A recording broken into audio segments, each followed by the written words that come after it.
So the next paper will be presented by Tanasic, assistant professor from University of Belgrade. And the paper is about performance indicators for bridges exposed to a flooding hazard.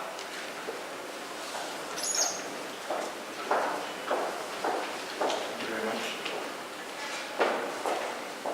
Hello everybody. Today I will talk about the performance indicators for bridges exposed to flooding hazard. Actually I'm an active member of working group 3. And I'm responsible for the task 4, which deals with non-interceptable processes. So I will talk about my review of the Group 1 survey with regard to the flooding hazard and local scar and the indicators I found there.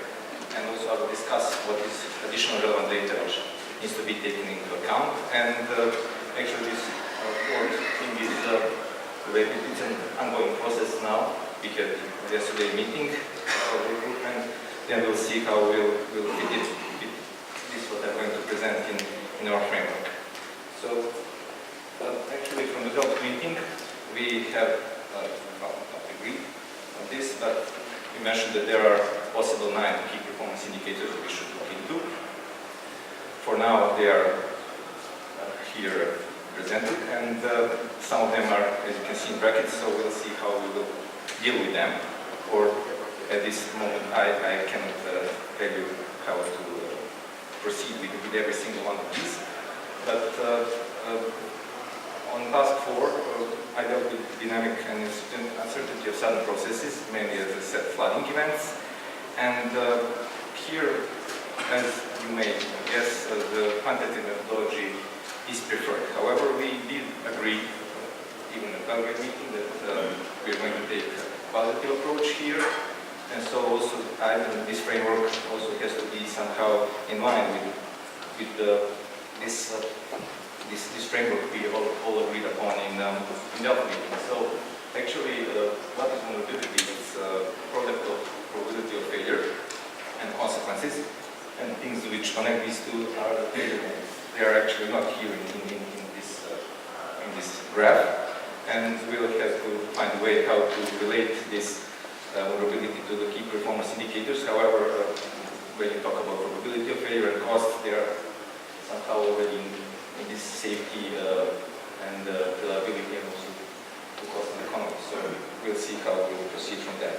I would just like now to present you what came out from the survey regarding flooding and scar. As you can see, most of the countries rely on visual inspection.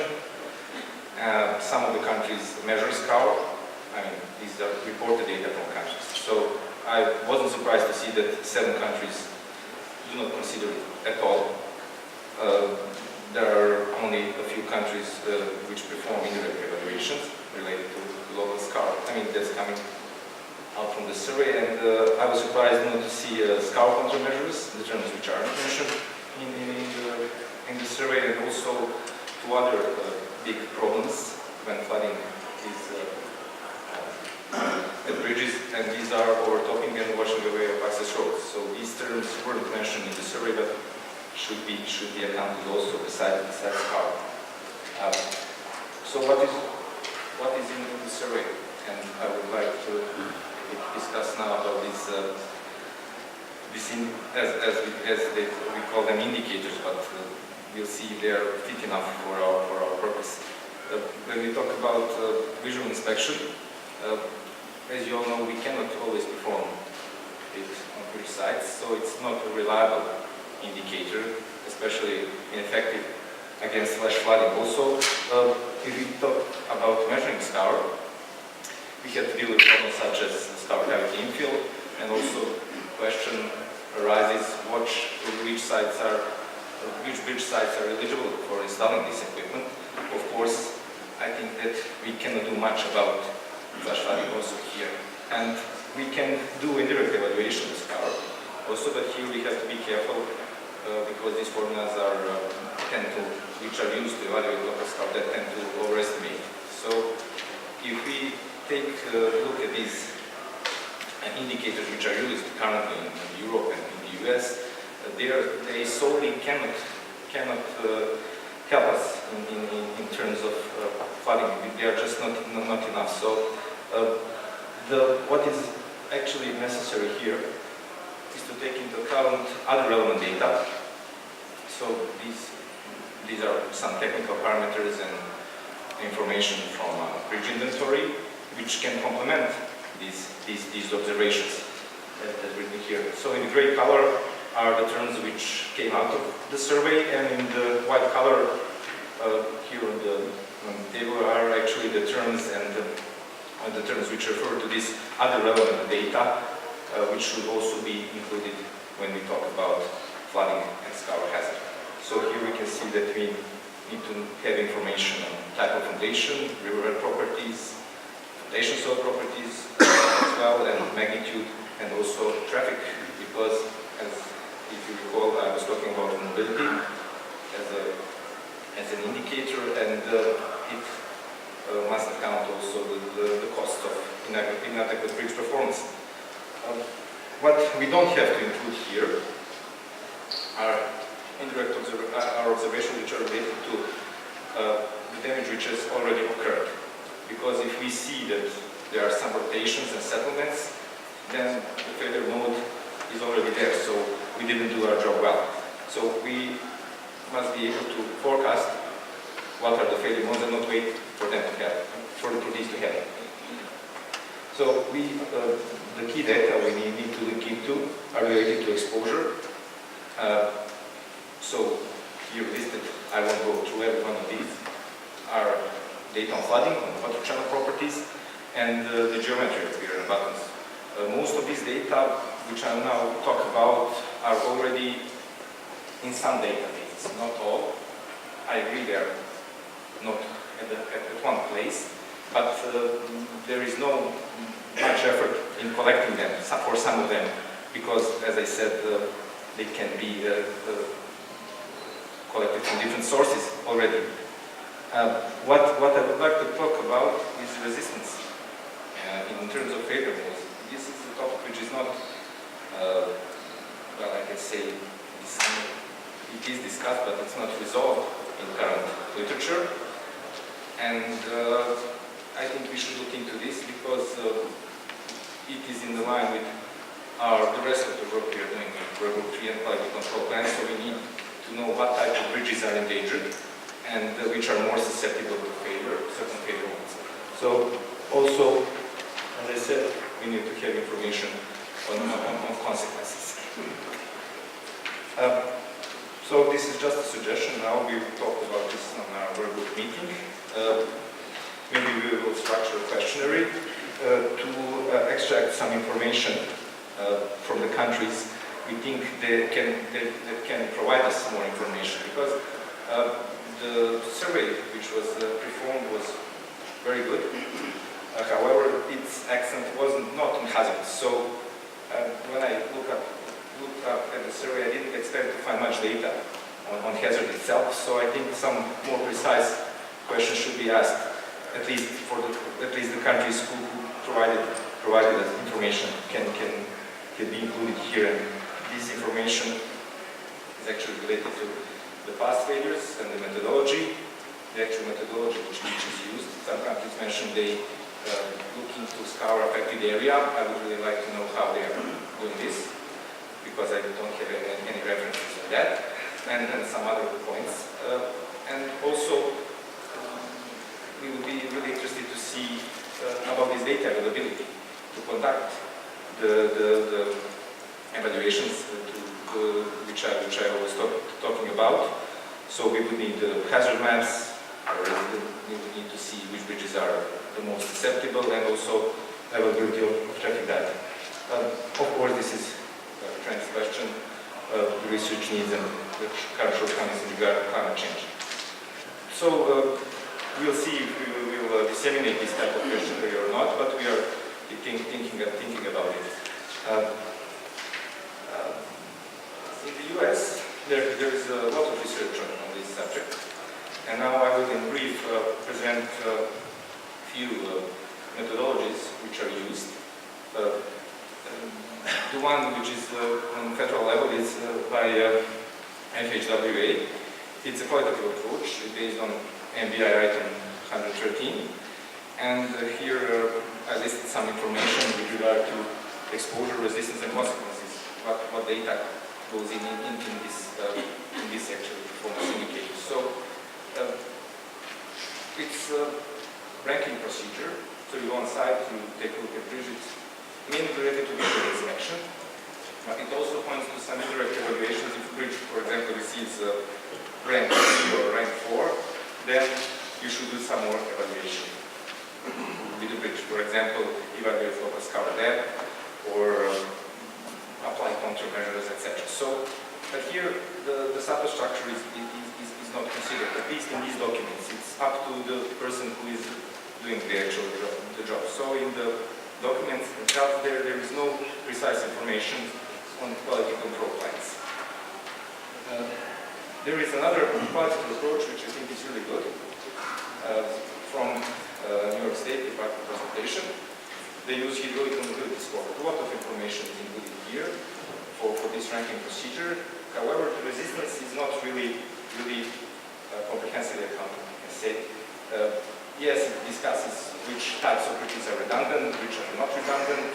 It takes into account foundation material, solid foundation material, and it doesn't evaluate consequences, it just rates them. So there are some quality control plans here mentioned, which bridges are eligible for phone watch program, what to do on which bridge sites you need to do additional hydraulic analysis and also inspections. So it's a good approach, but it needs some more information to be added, especially for this resistance. And the last is a quantitative approach for bridges without known foundations. It's actually a high-risk approach, so-called. This is also a good approach. The indicator here is the risk of scour failure. The main drawback here is actually that these thresholds for certain actions are based on frequency of the past failures. So it's looking back in the past. But it's really similar to this vulnerability approach I suggested. And I think, yes, there are some adjustment factors for certain types of bridges and spans, but these are not explained thoroughly. Just giving some factor multiplied with 0.5 or whatever. So there are no specific information. So I would just like to say that in the line of work we are currently doing at work group 3, that we need to take into account, of course, this data which is coming out from the survey, and we need to add some more data to complement it. First we'll of course start with the foundation, right? Either they're deep shell or unknown foundations, what to do in these cases, for example. But we also need to improve structural resistance. For example, if we have this kind of inadequate detailing at the foundation, we may have a failure like this. This actually occurred almost 2 years ago. We had a big flood in Serbia. So this actual detailing was responsible. This actual detail was responsible for a bridge failure in this case. But also at some other bridges, the type of properties of joints at the pier and abutment may also be interesting. Not at this specific bridge, but maybe at some other. I have other examples as well. I didn't show them all here. So this is actually the line we are going in this line we are going with quality control plans regarding the flooding hazard. We are going to see which are the key elements which affect the structural resistance, as well as the other information on exposure and consequences. So I would just like to conclude and to say that the current procedures, as I presented, mostly from the US, in some parts are not clear and uncomprehensive. In Europe, we have different approaches, but we don't know much about these, since, as I said, we would perhaps need a questionnaire to resolve some questions. I know that almost none of the approaches include resistance of the bridge structure, but I think it's really important in this matter. And of course, I'll see how to implement this vulnerability approach into the work of working group 3. And that's it for today. Thank you for your attention.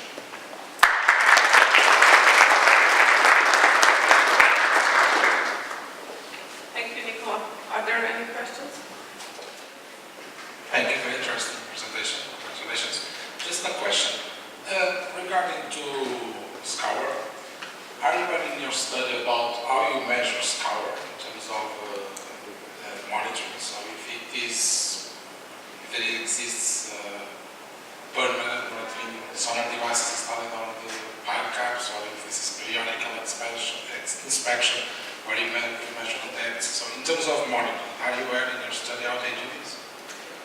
Well, actually, in this I was not talking about monitoring, actually talking about indirect evaluation. I agree that monitoring is really important about measuring the soil cover at the pier. It's an important parameter to be included, but you don't need to do it at every bridge location. And the question is here where to deploy these measures, actually. So I'm not saying that you shouldn't do that, but the choice of these measures should be carefully think of. Okay, because I have some experience in that field, not too much, but I have some experience, and my perception is that it's quite difficult to get reliable measurements, even in a permanent or a long-term perspective, because this is a long-term effect, it's not Yes, exactly. So this is, I think, critical to consider.